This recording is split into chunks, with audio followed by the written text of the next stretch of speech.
This is doctor கீர்த்தி ஸ்ரீ. நம்ம நிறையா western கல்ச்சரை வந்து அடாப்ட் பண்ணிக்கிட்டு இருக்கோம். இந்த வகையில் வந்து நம்ம ஃபுட் ஹேபிட்ஸ் வந்து அந்த மாதிரி ஃபாஸ்ட் ஃபுட் அண்ட் அவங்களோட பாஸ்தா பிஸா தான் நம்ம நிறையா ப்ரெஃபரன்சஸாக இருக்குது. ஸோ இதோட பின்விளைவுகள் என்ன, அது வந்து இந்த வீடியோ பார்க்கலாம். கீப் வாட்சிங் திஸ் வீடியோ. முன்னாடியெல்லாம் டைஃபாய்டு, கால்ரா இல்லை மஞ்சக்காமலை இந்த மாதிரி இன்ஃபெக்ஷன்ஸ் வந்து தான் நிறைய உயிரிழப்புகள் வருது. பட் இப்போ இருக்கிற ஜென்ரேஷனில் வந்து நான் கம்யூனிகபிள் டிசீஸ், சர்க்கரை நோய், டயபிட்டிஸ் மெல்லிட்டஸ் இல்லை ரத்த கொதிப்பு, ஹைப்பர் டென்ஷன், புற்றுநோய், கேன்சர், இந்த நோய்களை தான் நம்மளுக்கு நிறைய உயிரிழப்புகள், நிறைய கேசஸ் வந்து இப்போ ரிப்போர்ட் ஆகிட்டு இருக்கு. இதுக்கெல்லாம் ஏன் திடீர்னு இப்படி ட்ரான்சிஷன் ஆகுது?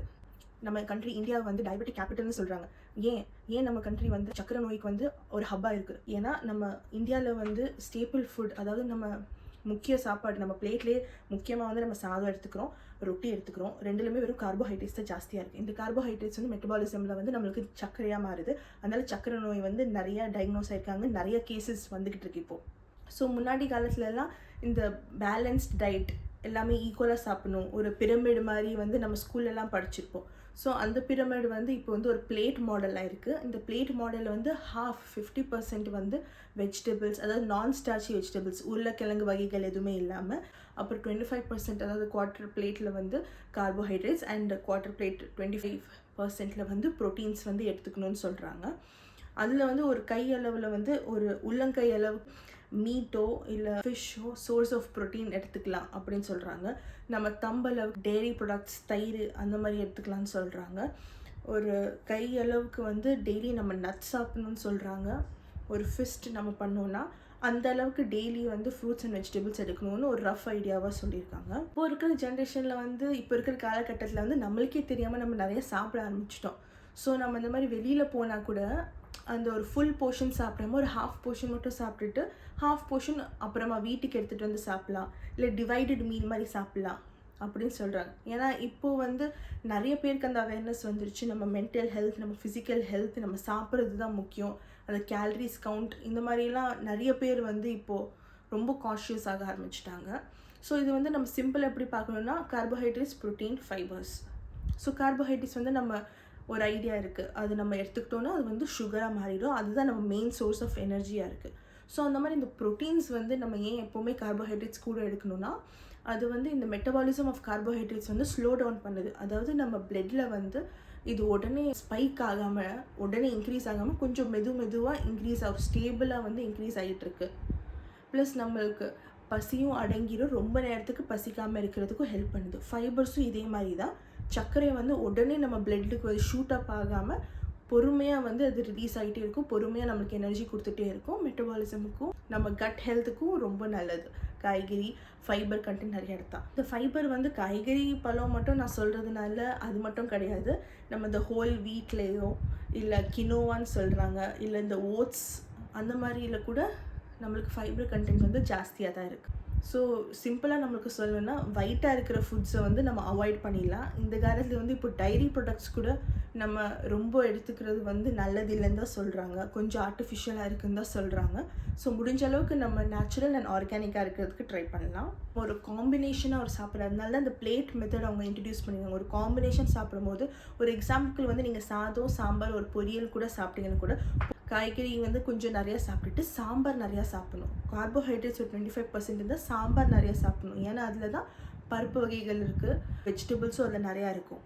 ரிசர்ச் என்ன சொல்லுதுன்னா, நம்ம சாப்பிட்ட உடனே வந்து ஒரு 5 நிமிஷத்துக்கு நம்ம ஒரு சுற்றி முற்றி நடந்தாலோ இல்லை வீட்டில் இருக்கிற ஏதாவது சிம்பிள் வேலை பார்த்தா கூட நம்மளுக்கு அந்த சுகர் ஸ்பைக் வந்து வரதை வந்து ப்ரிவெண்ட் பண்ணலாம். சுகர் வந்து கம்மியாக தான் நம்ம பிளட்டுக்கு ரீச் ஆகும். மெட்டபாலிசம், டைஜஷன் வந்து கொஞ்சம் ஸ்லோவாக இருக்கும். சுகர் வந்து உடனே ரிலீஸ் ஆகாது அப்படின்னு சொல்கிறாங்க. அது பேசிக்கலாக என்ன சொல்ல பண்ணுறாங்கன்னா, நம்ம வீட்டில் ஏதாவது ஒரு வேலை பார்த்துட்டு இருக்கணும், சும்மாவே உட்காந்துட்டு இருக்கக்கூடாது. மெயின் இது எல்லா கான்செப்டுக்கு பின்னாடி கார்போஹைட்ரேட்ஸில் வந்து இந்த கிளைசெமிக் இண்டெக்ஸ்ன்னு தான் ஒன்று சொல்கிறாங்க.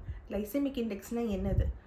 இது வந்து ஒரு நம்பர். இந்த நம்பர் நம்மளுக்கு என்ன சிக்னிஃபை பண்ணுதுன்னா, நம்ம என்ன கார்போஹைட்ரேட் எடுக்கிறோமோ அது வந்து எவ்வளோ சர்க்கரையாக மாறுது, நம்ம பிளட்டில் வந்து அது எவ்வளோ சுகராக மாறுது நம்மளுக்கு அது காமிக்கும்.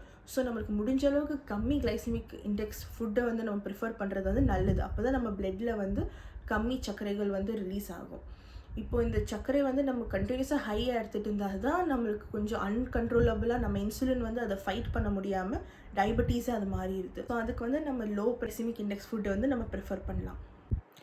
இந்த லோ கிளைசமிக் இண்டெக்ஸில் வந்து மெயினாக வந்து இந்த ரா ஃப்ரூட்ஸ் அண்ட் வெஜிடபிள்ஸ் தான் சொல்கிறாங்க.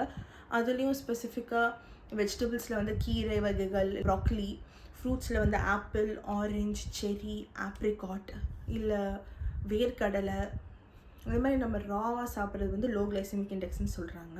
ஹை கிளைசமிக் இண்டெக்ஸ் வந்து நம்மளுக்கே ஒரு ஐடியா இருக்கும், கண்டிப்பாக நம்மளுக்கு பிடிச்சது தான் எல்லாமே ஹை கிளைசமிக் இண்டெக்ஸ். அதாவது இந்த ஸ்நாக்ஸ் ஐட்டம்ஸோ, சிப்ஸோ, பிஸ்கெட்டோ, இல்லை இந்த ப்ராசஸ் ஃபுட்டு, ஃபாஸ்ட் ஃபுட்டு, இல்லை ஒயிட் ப்ரெட்டு, இது எல்லாமே ஹை கிளைசமிக் இண்டெக்ஸ். இந்த ஹை கிளைசமிக் இண்டெக்ஸ் நம்ம சாப்பிட்றதுனால உடனே வந்து ஒரு குளுக்கோஸ் ஸ்பைக் வருது. அதாவது உடனே சாப்பிட்ட உடனே சீக்கிரம் அது டைஜஸ்ட் ஆகிட்டு சுகராக அது மாறிடுது நம்ம பாடியில். கிளைசமிக் இண்டெக்ஸில் வந்து நம்ம கொஞ்சம் உங்களுக்கு நான் டிப்ஸு ஷேர் பண்ணுறேன்.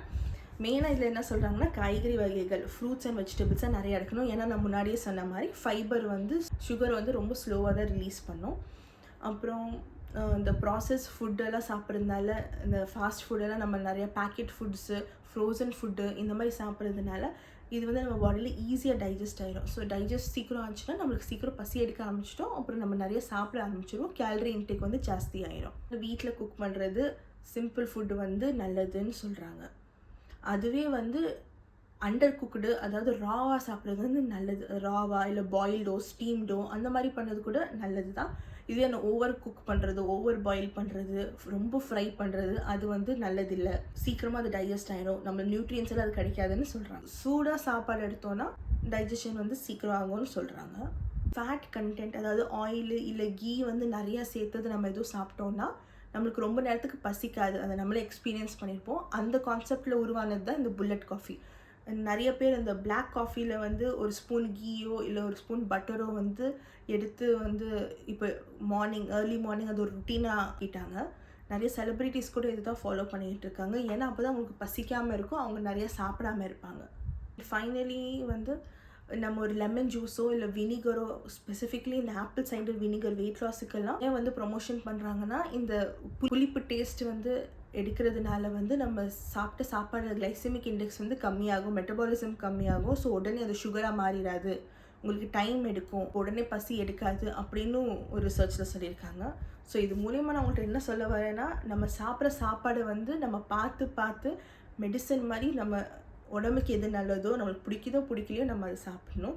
ஏன்னா இல்லைனா ஃப்யூச்சரில் வந்து நம்ம மெடிசனை தான் சாப்பாடு எடுக்கிற மாதிரி இருக்கும். இனிமேல் வந்து மைண்ட்ஃபுல்லாக கரெக்டாக சாப்பிடுவோன்னு நான் நம்புகிறேன். இந்த வீடியோ வந்து ரொம்ப இன்ஃபர்மேட்டிவாக இருக்கும்னு நான் நினைக்கிறேன். ஸோ கீப் வாட்சிங் this channel and subscribe. Thank you so much for வாட்சிங் திஸ். Stay tuned. பை.